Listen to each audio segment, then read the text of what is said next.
Ako nakatay kasi may ilaw ka. Kung mas makita ko. Sige. Ito po, bukid na bukid po ito.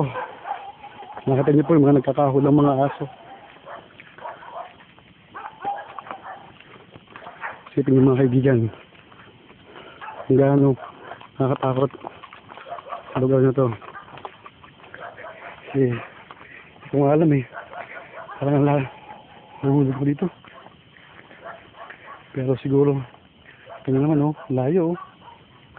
Naduduling na ako. Grabe. Basa yung aking paa.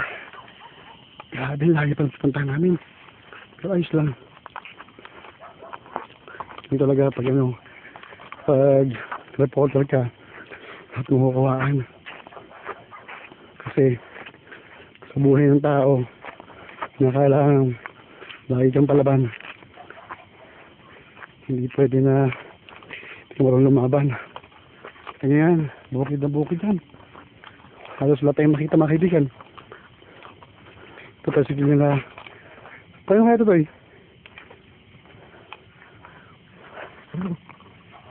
Ay putang inatanggal. Ayan mga kaibigan, nakita niyo po. Natanggal. Putang inang yan. Maputik na, natanggal pa. Aray ko, putang inang yan.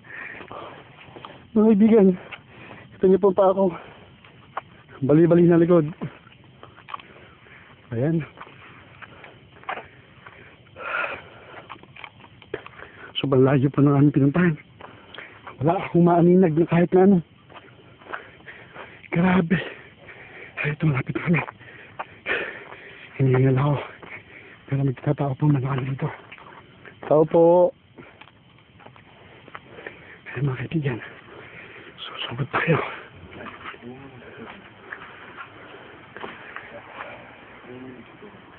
Ano mo nagtutukan? Sige. Ay, natulog pa sila. Wala pa mga tao dito. Tere. Tere. Tere. Ate Tere. Tere. Isang magandang umaga. Hatid sa inyo ng Itbulaga. Ito po ang tawag yung sugod mga kapatid. Ayan. Ma-duty pa po ako ng alas 5. Suminip lang po kami. Eh, may dala akong vitamins mo. May dala akong vitamins mo.